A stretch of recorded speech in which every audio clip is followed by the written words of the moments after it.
Welcome to Pankaj commerce classes. आज की इस सेशन में हम पढ़ेंगे बैंकिंग सिस्टम में सेंट्रल बैंक के बारे में। हर एक कंट्री का अपना सेंट्रल बैंक होता है। हमारी कंट्री का central bank reserve bank of India के नाम से जाना जाता है। ये reserve bank of India act पास हुआ था 1934 में और इसका इस्टेब्लिशमेंट हुआ है 1 अप्रैल 1935 में। आज के इस सेशन में हम पढ़ेंगे इसके डेफिनेशन के बारे में और इसके साथ ही इसके फंक्शंस के बारे में। तो आइए हम स्टार्ट करते हैं पहले इसकी definition. Central bank is an apex body that controls, operates, regulates and directs the entire banking and monetary structure of the country। Central bank जो कि रिजर्व बैंक ऑफ इंडिया है, ये एपेक्स बैंक होती है और ये सारी कॉमर्शियल बैंकों को कंट्रोल करती है, ऑपरेट करती है, रेगुलेट करती है और इंटायर बैंकिंग सिस्टम को, ना कि सिर्फ कॉमर्शियल बैंकों को, इंटायर बैंकिंग सिस्टम को रेगुलेट करती है और इनकी मॉनिटरी स्ट्रक्चर ऑफ द जो है मॉनिटरी स्ट्रक्चर को भी मेंटेन करती है। तो आइए हम इसके फंक्शंस के बारे में पढ़ते हैं।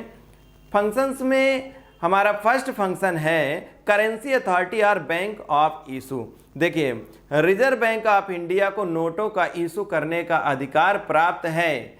1 रुपए को छोड़ करके बाकी सारे नोटों का जो है इशू या निर्गमन जो है रिजर्व बैंक ऑफ इंडिया करती है और इस पर सिग्नेचर जो है वो गवर्नर ऑफ रिजर्व बैंक के होते हैं। जबकि जो 1 रुपए का नोट है उसे इशू करने का अधिकार फाइनेंस मिनिस्ट्री को है या मिनिस्ट्री ऑफ फाइनेंस को है और इस पर सिग्नेचर जो होते हैं वो फाइनेंस सेक्रेटरी के होते हैं। ठीक है, हमारा नेक्स्ट फंक्शन है बैंक ऑफ द गवर्नमेंट। देखिए, कॉमर्शियल बैंकों की बैंक तो रिजर्व बैंक ऑफ इंडिया, लेकिन बैंक ऑफ द गवर्नमेंट किसे कहा जाता है? देखिए, गवर्नमेंट को भी ज़रूरत पड़ती है तो सबसे पहले जो भी इनका कस्टोडियन ऑफ करेंसी है, जो अकाउंट इनका ओपन है गवर्नमेंट का, वो भी रिजर्व बैंक ऑफ इंडिया के पास होता है और रिजर्व बैंक ऑफ इंडिया इनके रिसिप्ट यानी कि डिपॉजिट्स को एक्सेप्ट करती है और पेमेंट भी करती है गवर्नमेंट को। दूसरी बात यह है कि ये एज एन एजेंट काम करते हैं गवर्नमेंट के लिए और पब्लिक डेप्ट को मेंटेन करते हैं। जब कभी ज़रूरत पड़ती है तो इनके फाइनेंशियल एडवाइजर की तरह से भी काम करते हैं और फाइनेंशियल एंड मॉनिटरी टर्म्स को भी मेंटेन करते हैं। नेक्स्ट फंक्शन है बैंकर्स बैंक। देखिए, बैंकों की बैंक कहा जाता है तो रिजर्व बैंक ऑफ इंडिया को। आम पब्लिक के लिए जो बैंकिंग सिस्टम होता है वो कॉमर्शियल बैंक होता है, लेकिन बैंकों की बैंक अगर कहा जाता है तो रिजर्व बैंक को ही कहा जाता है। रिजर्व बैंक के बारे में अगर कहें बैंकों की बैंक क्यों कहा जाता है तो उसके 3 कारण हैं। पहली बात तो यह है कि कस्टोडियन ऑफ कैश रिजर्व होता है, जो कि कैश रिजर्व रेशियो जो मेंटेन किया जाता है कॉमर्शियल बैंक के द्वारा वो किसके पास होता है? रिजर्व बैंक के पास में। इसलिए हम इसको जो है बैंकों की बैंक भी कहते हैं। दूसरा है lender of the last resort. Lender of the last resort का मतलब क्या होता है कि जो भी जो अगर बैंक को, जो कि कॉमर्शियल बैंक, इनको कहीं से भी लोन नहीं मिलता तो कहाँ से मिल सकता है? इनको लोन कहाँ से मिलता है? रिजर्व बैंक ऑफ इंडिया के पास मिलता है। और इसी में हम बात करेंगे कि इसका जो है क्लियरिंग हाउस फंक्शन भी एक होता है। क्लियरिंग हाउस फंक्शन का मतलब क्या है कि जो भी कॉमर्शियल बैंक है, जिनको भी आप जानते हो, Punjab national, state bank of India, bank of Baroda, central bank, जो भी हैं, सेंट्रल बैंक नहीं, वो जिसको बोलते हैं आप कैनरा बैंक, ये सारी बैंकें हैं ना। तो इन सब का अकाउंट जिसके पास में होता है वो कौन सा होता है? वो रिजर्व बैंक ऑफ इंडिया यानी सेंट्रल बैंक है। तो रिजर्व बैंक ऑफ इंडिया जो है क्या करता है, इनके जो भी चेक्स होते हैं आपस में उनको सॉर्ट आउट कराने का काम जो है क्या करती है? रिजर्व बैंक ऑफ इंडिया करती है। इसलिए भी इसको बैंकों की बैंक कहा जाता है। और लास्ट हमारा है controller of money and supply of credit. देखिए, controller of money and supply of credit में और भी चीज़ें हैं तो उनको हम देखते हैं 1 बाय 1। फर्स्ट है हमारा रेपो रेट। अच्छा, कंट्रोलर की बात करें, क्यों कंट्रोल कहा जाता है? देखिए, अगर रिजर्व बैंक ऑफ इंडिया जो है इनको कंट्रोल ना करे कॉमर्शियल बैंकिंग को, तो हो सकता है कि वो अपनी मनमानी करने लगे। वो अपनी मनमानी ना कर पाए और इनकी इंटायर बैंकिंग सिस्टम जो भी सुदृढ़ हो, एक मजबूत अवस्था में हो, तो इसके लिए जो है ये एज ए कंट्रोलर काम करते हैं। तो देखिए, पहला हमारा इसमें है रेपो रेट। रेपो रेट क्या होता है? शॉर्ट टर्म के लिए रिजर्व बैंक ऑफ इंडिया के द्वारा जब लोन दिया जाता है कॉमर्शियल बैंक को तो उस रेट को बोलते हैं रेपो रेट। दूसरा हमारा होता है बैंक रेट। बैंक रेट क्या होता है, कॉमर्शियल बैंकों को जब कभी जरूरत पड़ती है तो रिजर्व बैंक ऑफ इंडिया इनको लोन देती है लॉन्ग टर्म के लिए, और लॉन्ग टर्म ड्यूरेशन के लिए दिए गए लोन पर जो इंटरेस्ट होता है वो बैंक रेट के नाम से जाना जाता है। नेक्स्ट देखिए, नेक्स्ट होता है रिवर्स रेपो रेट। जी हाँ, जस्ट अपोजिट है ये जो रेपो रेट और बैंक रेट आपने देखा था तो ये क्या था, ये रिजर्व बैंक ऑफ इंडिया के द्वारा कॉमर्शियल बैंक को दिया गया लोन होता है। लेकिन यहां पर कुछ कंडीशन चेंज है। ये क्या होता है कि रिजर्व बैंक ऑफ इंडिया एक तरह से जब डिपॉजिट एक्सेप्ट करती है, या दूसरे शब्दों में कहें कॉमर्शियल बैंक जब लोन देती है रिजर्व बैंक ऑफ इंडिया को तो जिस रेट पर देती है, जो रेट ऑफ इंटरेस्ट अर्न करती है commercial bank reserve bank of India के द्वारा, उसे हम जानते हैं रिवर्स रेपो रेट के नाम से। नेक्स्ट है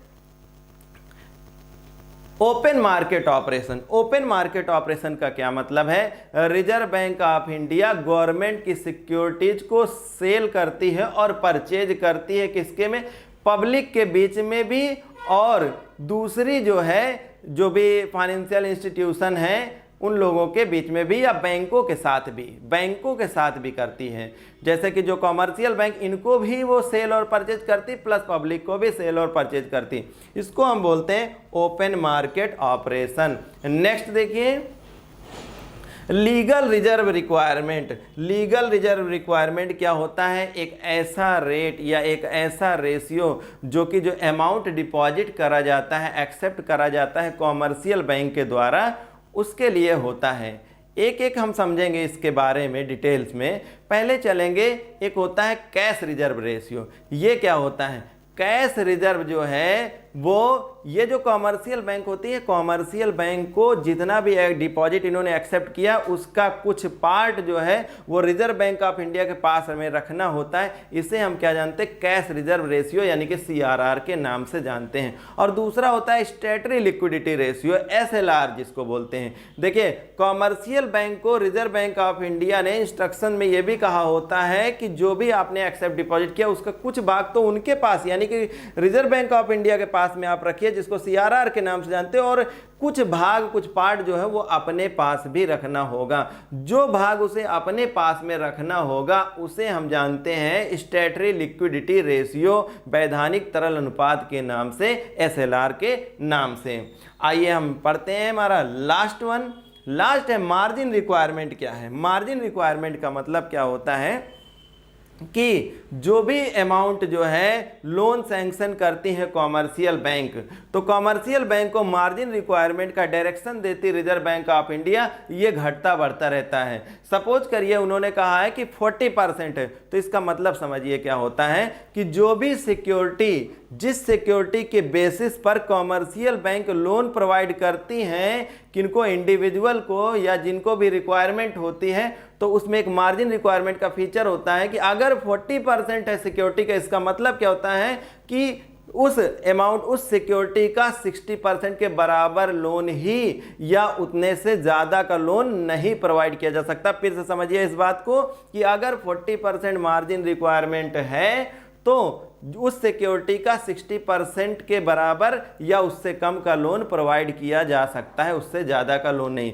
ये मार्जिन रिक्वायरमेंट जब कभी reserve bank of India inflation या डिफ्लेशन इन चीज़ों को मद्देनज़र रखते हुए वो घटाती और बढ़ाती भी रहती है। अगर ऐसा लगता है कि मार्केट में इन्फ्लेशन की कंडीशन है और गवर्नमेंट इनसे जो है क्या करती है, गवर्नमेंट के एडवाइस पर, और रिजर्व बैंक ऑफ इंडिया क्या करती है, मार्जिन रिक्वायरमेंट को घटा देती है या बढ़ा देती है। आप समझिएगा, इन्फ्लेशन की कंडीशन में क्या करेगी, इसको बढ़ाएगी, और डिफ्लेशन की कंडीशन में क्या करेगी, घटाएगी। तो ये तो था आज का रिजर्व बैंक ऑफ इंडिया की डेफिनेशन और इसके फंक्शंस के बारे में। Hoping that you have understand very well. Video देखने के लिए थैंक यू।